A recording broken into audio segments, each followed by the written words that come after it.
एक छोटा सा गांव था, वहां पर एक आदमी पहाड़ पर पत्थर तोड़ने का काम करता था। उसको अपनी जिंदगी से कोई गिला शिकवा नहीं था। पूरा दिन वो काम करता, मेहनत करता, दिन के एंड में जो थोड़ा बहुत पैसा मिलता वो जा करके अपने परिवार के साथ में थोड़ा सा टाइम स्पेंड करता और चैन से सो जाता। तो एक दिन रोज की तरह वो अपना काम खत्म करके अपने घर की तरफ जा रहा था, तो रास्ते में चलते चलते उसके मन में ख्याल आया कि ये भी कोई जिंदगी है कि सुबह से शाम तक मैं पत्थर तोड़ने का काम करता हूं और एंड में मेरे को थोड़े से पैसे मिलते हैं जिसमें मुश्किल से मेरा और मेरे परिवार का गुजारा हो पाता है। काश कुछ ऐसा हो जाए कि कहीं से मुझे कोई ऐसी शक्ति मिल जाए कि जो भी मैं चाहता हूं वो सच हो जाए। वो अपने घर पर गया, उसने खाना खाया, लेकिन उसका ध्यान खाने की तरफ नहीं था। उसके दिमाग में यही ख्याल चल रहा था। उसके बाद में वो यही सोचते सोचते सो गया।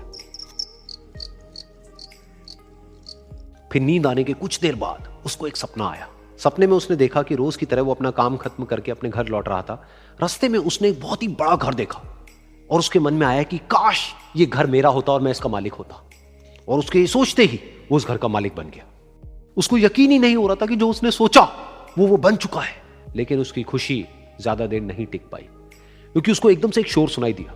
उसने अपने घर के बाहर देखा कि एक बहुत बड़ी रैली निकल रही है, जिसमें बीचों बीच एक पॉलिटिशियन है जो ऐसे ऐसे हाथ हिला रहा है। और वहां पर जितने भी लोग खड़े थे सब उसके नाम के नारे लगा रहे थे, उसके आगे हाथ जोड़ करके खड़े थे, सब उसको देखने के लिए तड़प रहे थे। तब उसको यह एहसास हुआ कि मैं कितना छोटा हूं उसके आगे। और फिर उसके अंदर से एक ख्याल उठा कि काश मैं ये पॉलिटिशियन होता और मेरे पास भी इतनी ही पावर होती जितनी कि इसके पास में है।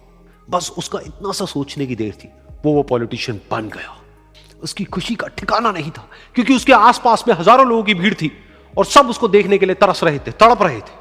लेकिन उसकी ये खुशी भी ज्यादा देर नहीं टिक पाई। धूप बहुत ही तेज थी और उस पॉलिटिशियन को आदत नहीं थी इतनी गर्मी में रहने की।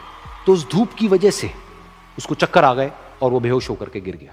फिर उसको एहसास हुआ कि ये पॉलिटिशियन सबसे ताकतवर नहीं है, ये जो सूरज है ये सबसे ताकतवर है। और उसके मन में आया कि काश मैं ये सूरज बन जाऊं तो मेरे आगे कोई नहीं टिक पाएगा। और उसका इतना सा सोचने की देर थी और वो सूरज बन गया। और वो खुशी से पागल हो गया, क्योंकि पूरी दुनिया को वो ही रोशन कर रहा था और पूरी दुनिया में ऐसा कोई नहीं था जो कि उसकी रोशनी को रोक सके। लेकिन उसकी ये खुशी भी ज्यादा देर टिक नहीं पाई, क्योंकि कुछ ही देर बाद आसमान में कुछ काले बादल आए जिन्होंने कि उस सूरज की रोशनी को रोक दिया। फिर उसको यह एहसास हुआ कि इस दुनिया में ऐसा भी कोई है जिसमें दम है उसकी रोशनी को रोकने का। और उसके मन में एक ख्याल उठा कि काश मैं वो बादल बन जाऊं। और वो बादल बन गया और आसमान में उड़ने लगा। उसको ऐसा लगा कि मैं आसमान में उड़ रहा हूं और अब मैं जहां चाहे वहां जा सकता हूं।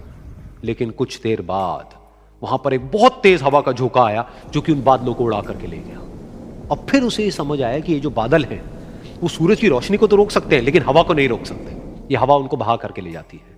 फिर उसके मन में आया कि काश मैं ये हवा बन जाऊं। और वो हवा बन गया। हवा बनने के बाद में उसको अपने अंदर एक अलग ही ऊर्जा का अनुभव हुआ।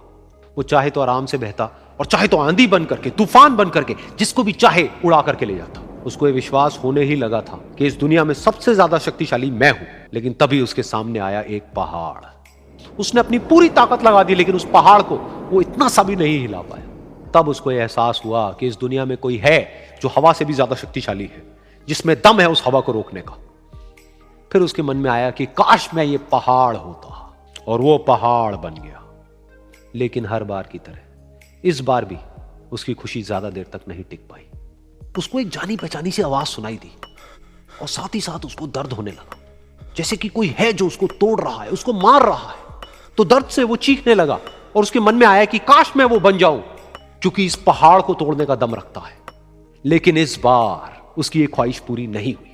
वो रोने लगा, चीखने लगा, चिल्लाने लगा। उसने अपनी पूरी जान लगा दी लेकिन इस बार वो नहीं बन पाया। उसका दर्द बढ़ता ही चला जा रहा था और दर्द की वजह से एकदम से उसकी नींद खुली और सामने शीशा था। उसने शीशे में देखा और उसको समझ आया कि सपने में मैं वो क्यों नहीं बन पा रहा था जो मैं बनना चाहता था, क्योंकि असलियत में मैं वो ही हूं।